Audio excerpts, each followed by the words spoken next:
Hello, welcome to episode 14 of the Game Dev Tutorials. Today we're going to go over an intro to XML and Linq. Linq is basically trying to treat XML like a database, like a MySQL, or MSQL, whatever it is that you use. You have some kind of querying ability, so you're basically allowed to query XML files for data, which is pretty powerful and pretty awesome.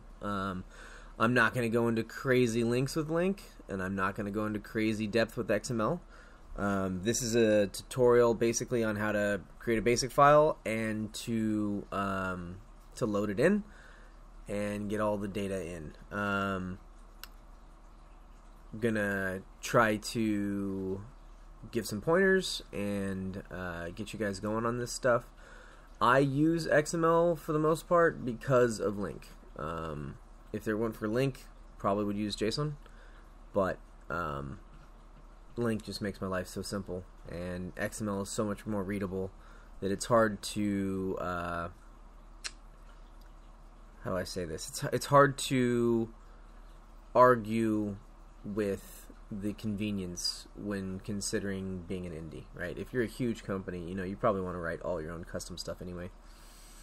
But small guys like me, and most likely whoever's listening to this, Linq is really awesome. So anyway, steps today: we're going to create an XML file. We are going to load that data in. We're going to create a load data function in World. We're going to load the XML file. We're going to pass that data into the player classes, and we're going to set the data for the level.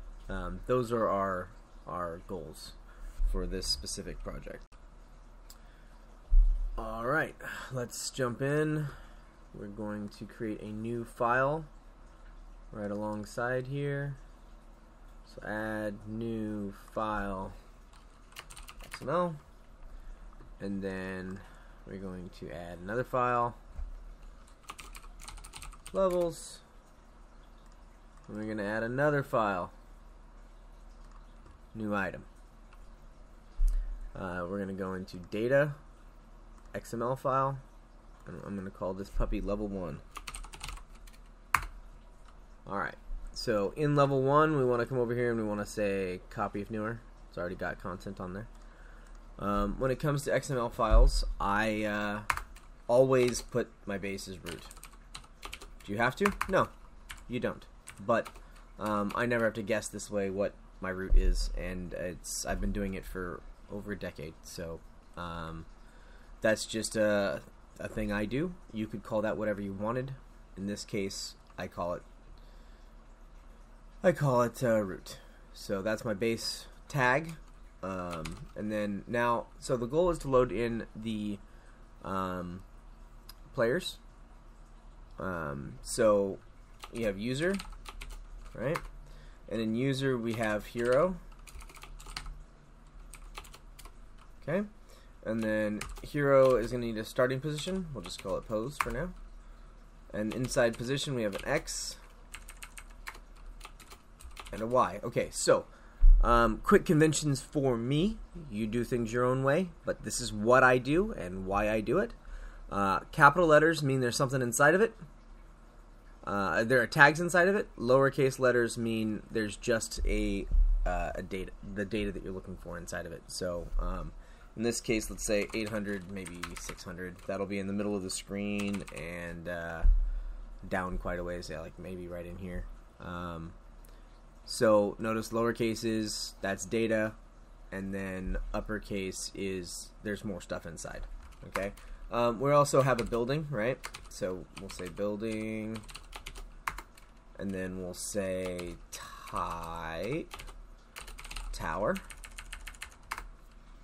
Notice lowercase t, because we are dealing with data inside of it rather than tags. I guess it's all data, but I mean it's the variables that you're looking for. We are also going to have a position, so I'll just copy paste this down there. And then maybe put him right below our character so that we're ready to defend. Like, remember, we have the 3 portals up top, and then we have the tower down the middle, and then our guy's going to be a little bit up there ready to defend it. Okay. So that's all I believe is in user. Let's take a quick look. Of course, it's not on my list up there. So let's open source back up and find players user. Okay. Yeah, so just a hero in a building. That's what we have. Awesome. We now have XML representing the data inside user. Okay, and then if we look quickly into AI player, we have 3 spawn points. That's what we need to load in order to get this working. So here we have AI player. I guess I should have mentioned this. I'm naming them the exact same thing as my class. These tags. And the reason for that is that I can use that tag to load in what type of player later if I want to. Or you can put type here. So this could be player, type, user, AI player, or player, type, AI player. And we may end up changing that to the other later, but for right now, we're just going to leave this be.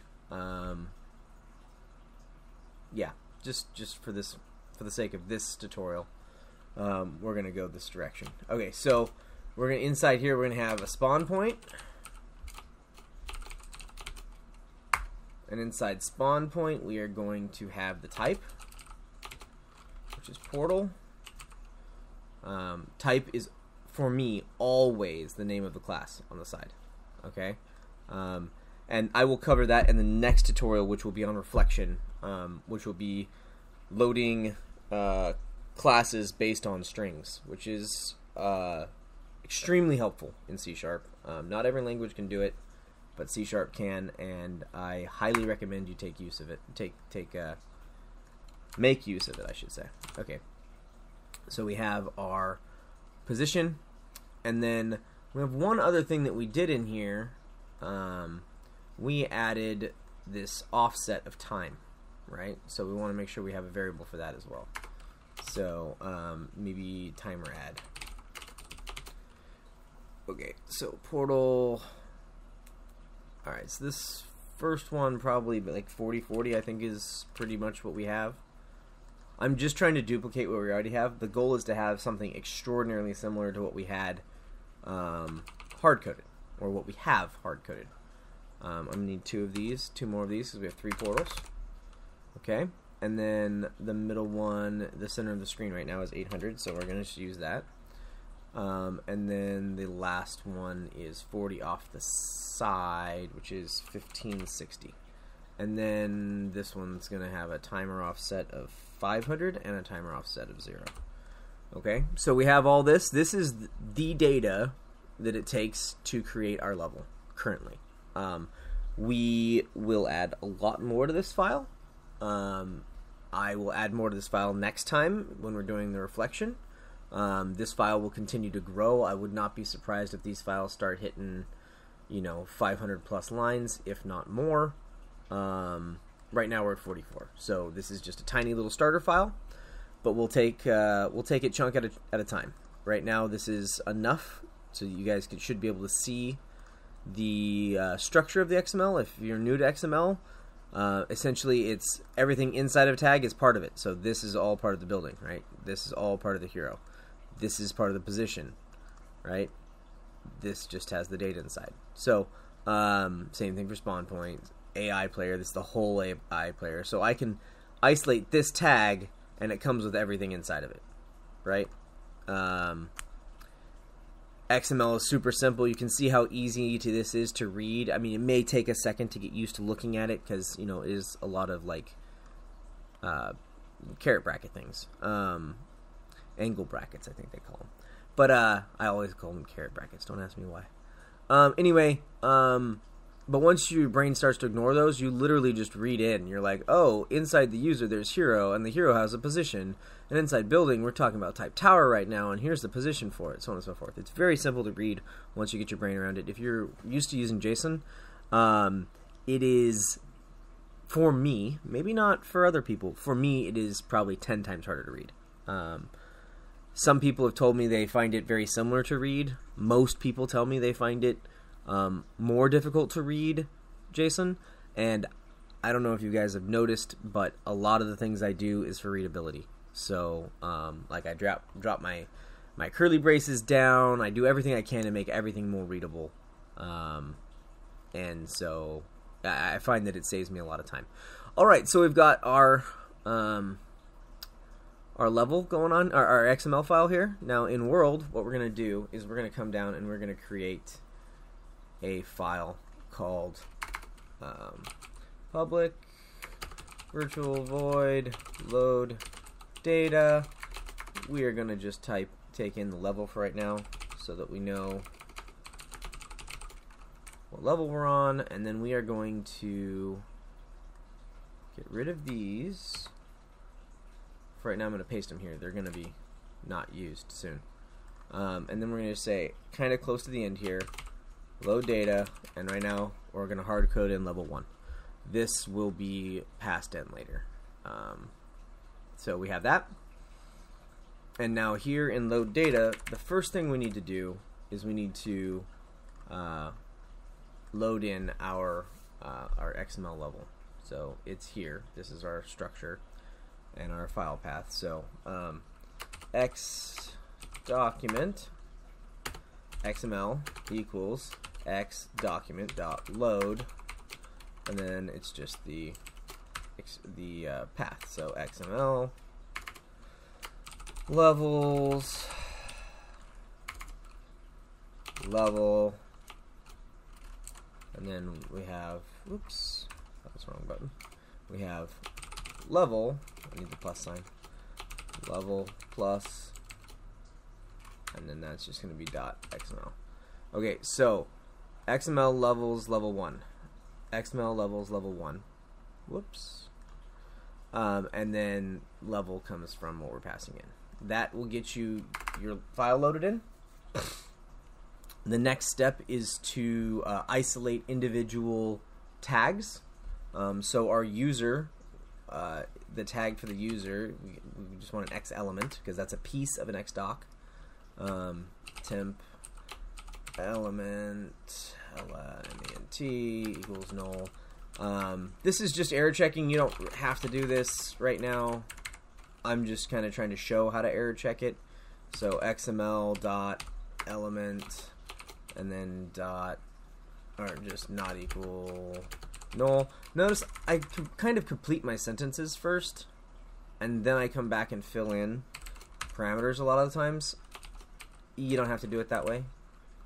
That's a way that I mentally get things done better. And then, so it's root user, right? So if we come in here, we have root user. So that's why it's root element user. So inside of XML, I need the element root. Inside the element root, I need element user. And as long as that's not null, meaning as long as it exists, then we are going to say temp element equals, and then the user element. Okay. Now we need to pass this sucker in there. So that'll go in right there. So let's go to player. Let's say we want a X element called data. And I'm going to copy that. Come in here. Data. And then here. Nope, that's not what I was thinking. Well, we can now pass in temp element to make it happy. And then same thing here. Okay. And then there we go. X element data. Data. Alright, so now the stuff gets as far as right here, which is wonderful. We're going to do one more thing here just before we go back, and we're going to make our load data here as well. So public virtual void load data, and that one takes in an X element data. Okay, and then right here we're going to have load data data. Okay, so comes in, passes it in here, comes down to here, and we will deal with that in just a second. Let's finish up what we were doing in world. So that gets passed in. Now we're going to come to here. We are going to copy this here. We do want to reset this to null. because if this is null, we want it to be null. We don't want it. Again, it's for the error checking. You don't want to break just for that. AI player. So we're looking for the AI player tag here. AI player tag that comes in. This is now getting the data from our XML file passed into each of our users or our players. Okay. Inside player, which is our last bit that we have for today, our goal is going to be loading. We have to load heroes, we have to load buildings, and we have to load spawn points. So let's start, let's say, with spawn points. I am going to copy paste this piece, and then I'm going to go over it, just because I never type this. I always copy paste it. I always find somewhere I already did it and copy paste it. So a list of X elements, we're going to call it spawn list. So from T in here. So this is just whatever variable you want it to be. This could be, that. Oh, whoops. Minus being retarded. It could be variable named whatever you want. The T doesn't matter. T is what I'm used to, so I'm going to leave it. Inside data, I want all descendants. Now you have to be careful with this, because let's say, and I'll give you an example in a minute, but this will get everything, every tag name spawn point in your that is within data. Data is right now user, but let's look for a second and say for a second that it was here, and I had a spawn point here. That would actually get us now 4 spawn points with this call, and one of them would be inside of another spawn point. So it'd be a little crazy, and that may sound like a weird situation, but when you get into some really powerful XML, where you're generating the XML from things on the screen, you may have tags inside of tags. So like you may have something called a node or something like that, and there's like 10 different kinds of nodes, but nodes can hold nodes, and all of a sudden you get some really crazy XML. So you need to be real careful with this descendants usage, and you can put in things like, I want within the element, and then the descendants within that element to try to specify which set that you're looking for. So that's important. I just wanted to point it out. This is a query, so this is going to get all of the spawn points and stuff them in there. Okay. Then we got to loop through it.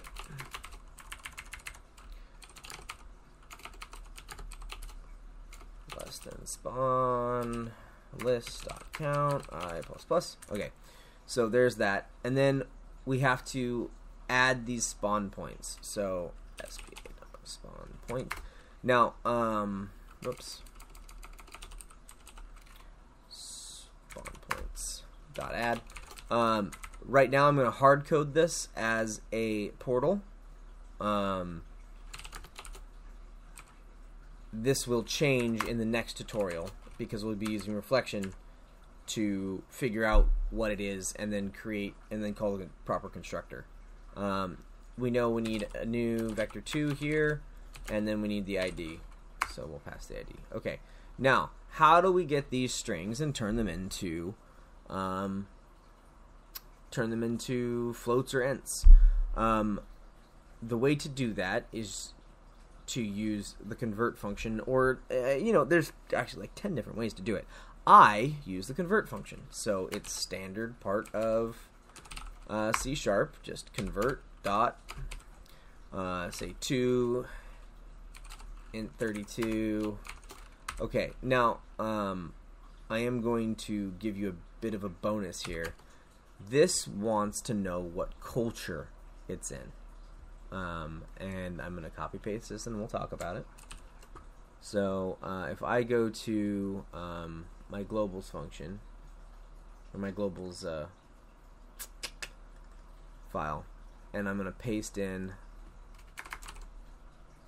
culture. So it's a system globalization culture info, variable name culture, and then new system globalization culture info. US ENUS is me. Okay, you can use whatever you want. You can Google what your culture tag should be. Now, if it's anywhere in Europe, not anywhere, many cultures in Europe, when you're talking about numbers, your commas and your decimals are different. So, like, you'll have a decimal between your 1,000, so it'll be like 1,000 be 1 decimal 000 comma, and your decimal value will be after that. versus in like U.S. English, it's 1, comma 000 decimal, and then the decimal point is the separator between the decimal portion.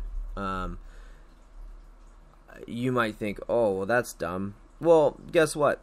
If you have somebody that's playing your game on a German computer and you have a number that goes above 1,000, it will break.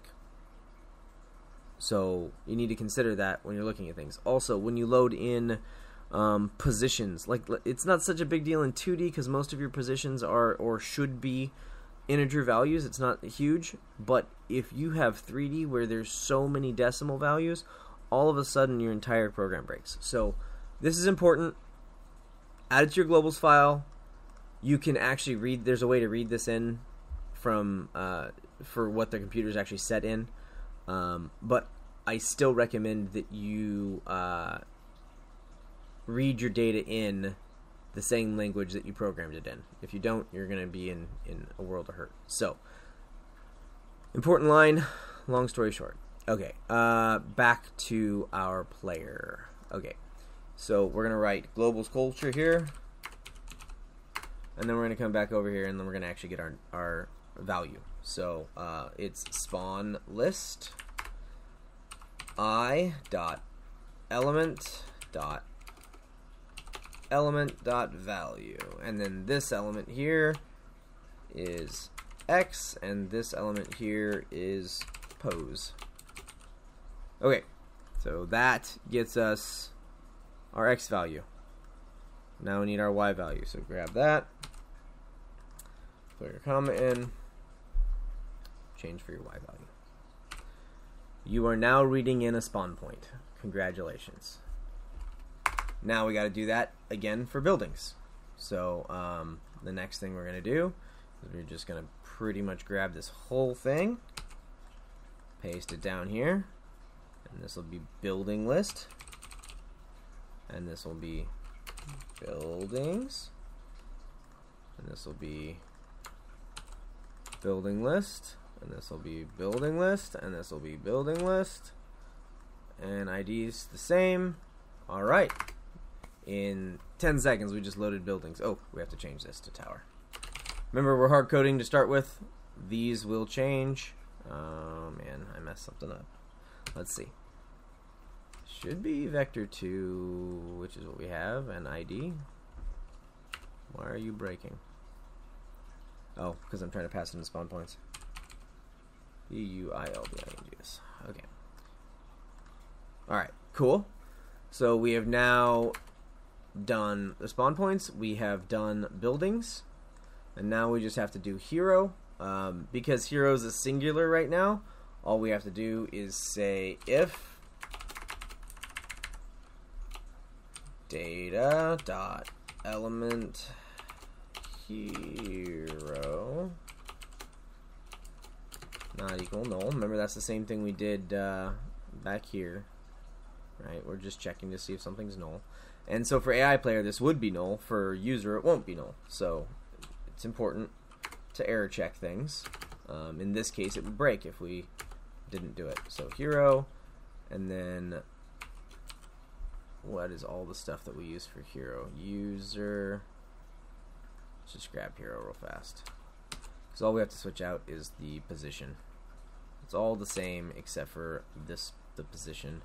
And position data is like this. Oops.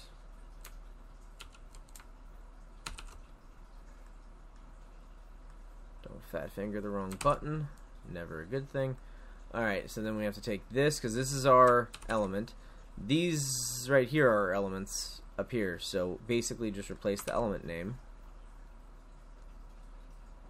Nope. With the I.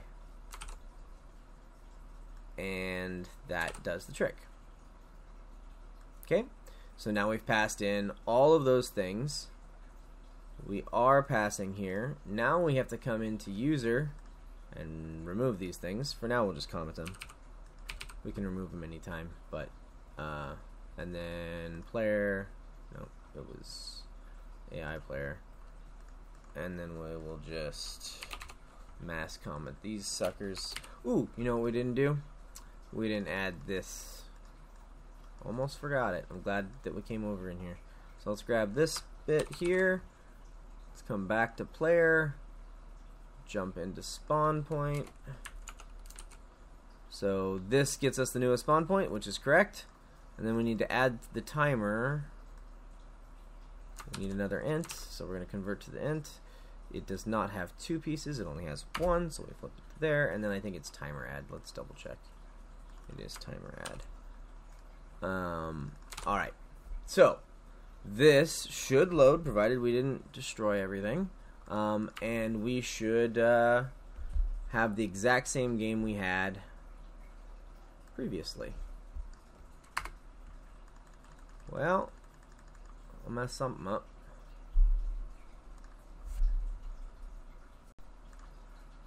It's just building, not buildings.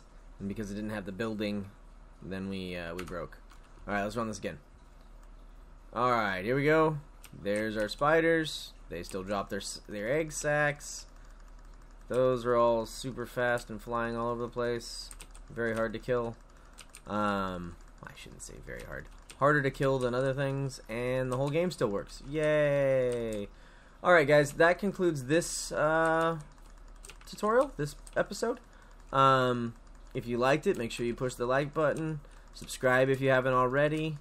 And if you would consider supporting on Patreon, that would be awesome. It will lead to definitely a higher quality of production, that's for sure. Anyway, thank you for watching. Means a lot to me, and I will see you guys next time. Have a good one.